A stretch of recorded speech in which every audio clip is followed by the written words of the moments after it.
SKP Online Classes. Subscribe for daily updates. साथियों, स्वागत है आपके SKP ऑनलाइन क्लासेस के YouTube चैनल पर।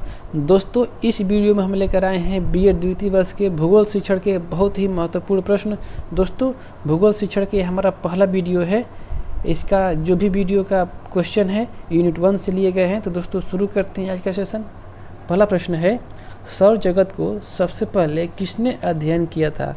ऑप्शन दिया है टॉलमी, कोपरनिकस, केपलर, स्ट्राबो।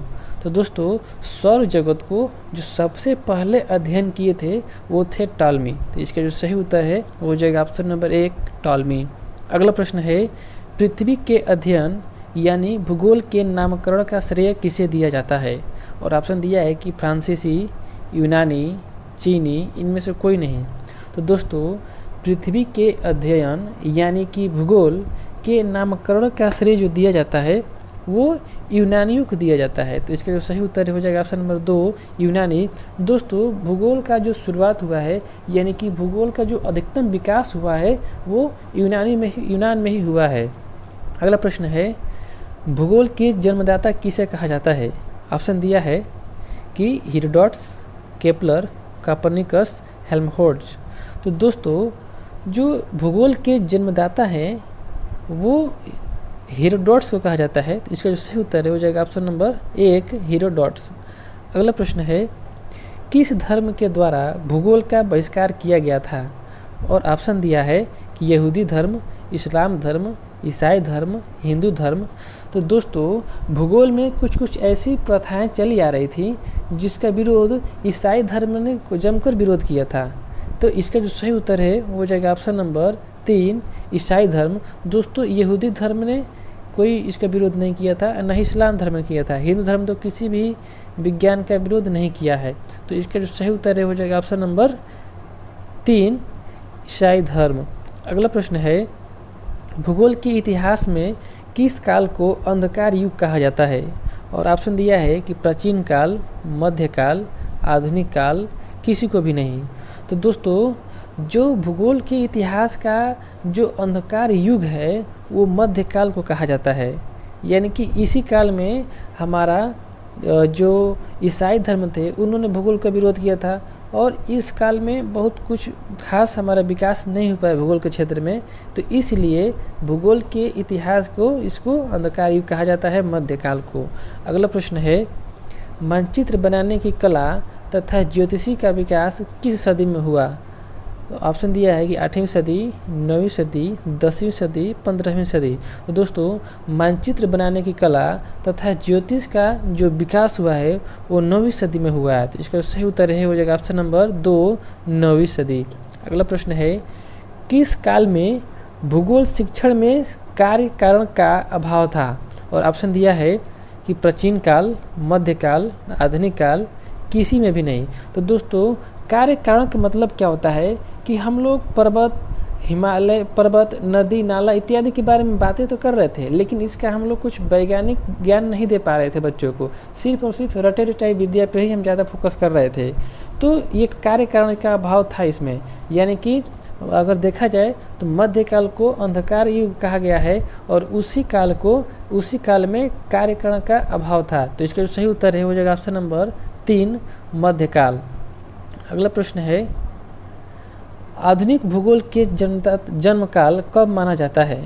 और ऑप्शन दिया है कि 1685 से 1695, 1786 से 1793, 1885 से 1895, 1900 से 1905। तो दोस्तों, आधुनिक भूगोल का जो जन्म काल माना जाता है वो हो जाता है कि 1885 से 1895 तक। अगला प्रश्न है, किस सदी को भूगोल का स्वर्ण काल कहा जाता है? और ऑप्शन दिया है कि 19वीं सदी, 20वीं सदी, 18वीं सदी, 15वीं सदी। तो दोस्तों, जो हमारा 19वीं सदी है, 19वीं सदी को हम भूगोल के इतिहास का स्वर्ण काल कहा जाता है, क्योंकि दोस्तों इस काल में बहुत बड़े बड़े वैज्ञानिक जन्म लिए और भूगोल का इस काल में बहुत ही अधिक मात्रा में विकास हुआ। अगला प्रश्न है, भूगोल एक विज्ञान है? और ऑप्शन दिया है कि एक सामाजिक विज्ञान है, एक भौतिक विज्ञान है, एक राजनीतिक विज्ञान है एक सामाजिक तथा राजनीतिक विज्ञान है। तो दोस्तों जो भूगोल है एक सामाजिक विज्ञान तथा राजनीतिक विज्ञान है। तो इसका जो सही उत्तर है हो जाएगा ऑप्शन नंबर 4, सामाजिक तथा राजनीतिक विज्ञान। अगला प्रश्न है कि भूगोल एक ऐसा विषय है जो प्राकृतिक एवं सामाजिक दोनों विषयों से संबंधित है तथा दोनों की विशेषताओं को ग्रहण करता है।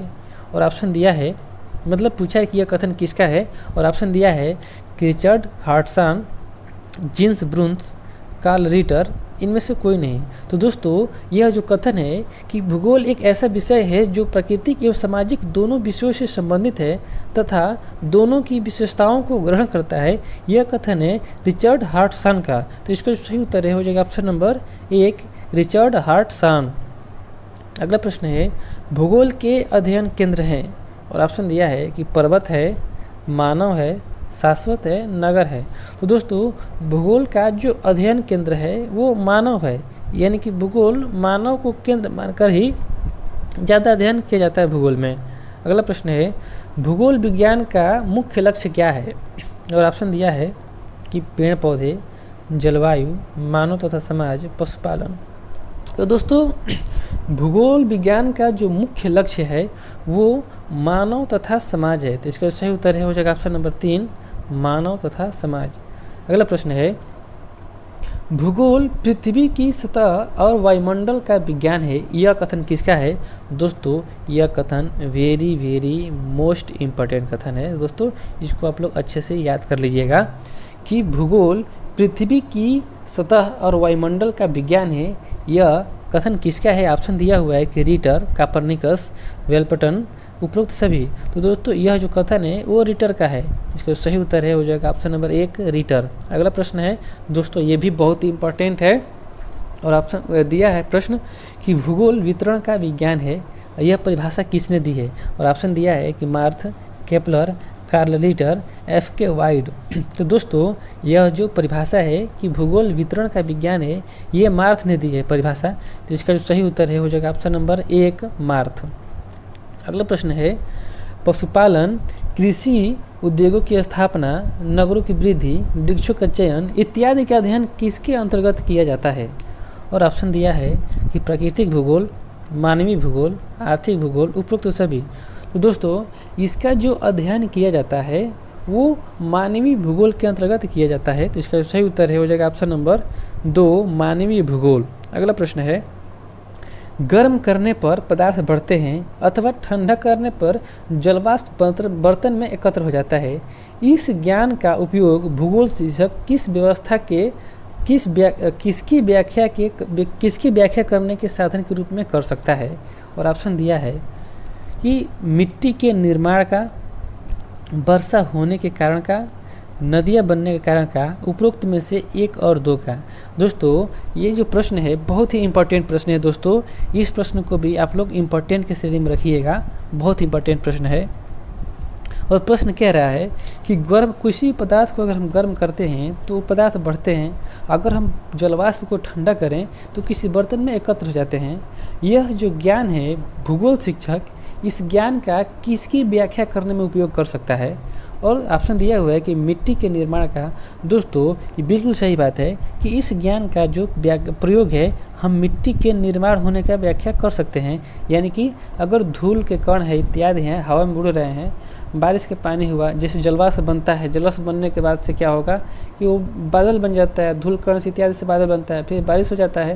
तो मिट्टी के निर्माण की व्याख्या कर सकते हैं और वर्षा होने के कारण का भी व्याख्या कर सकते हैं, लेकिन नदी निर्माण का व्याख्या नहीं कर सकते हैं। तो इसका सही उत्तर हो जाएगा ऑप्शन नंबर 4, उपरोक्त में से 1 और 2 दोनों का हम व्याख्या आराम से कर सकते हैं। अगला प्रश्न है पृथ्वी को कितने प्रादेशिक प्रदेशों में विभाजित किया गया है। और ऑप्शन दिया है कि 18, 29, 22, 26।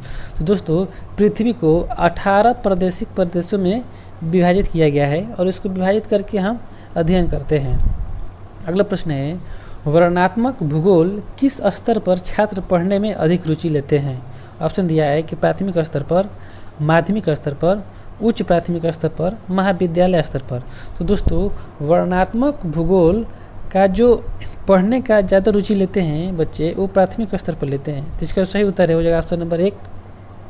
अगला प्रश्न है भूगोल शिक्षण में सर्वाधिक क्रियाएं की जाती हैं, और ऑप्शन दिया है कि सामाजिक, भौतिक, मानसिक, उपरोक्त सभी।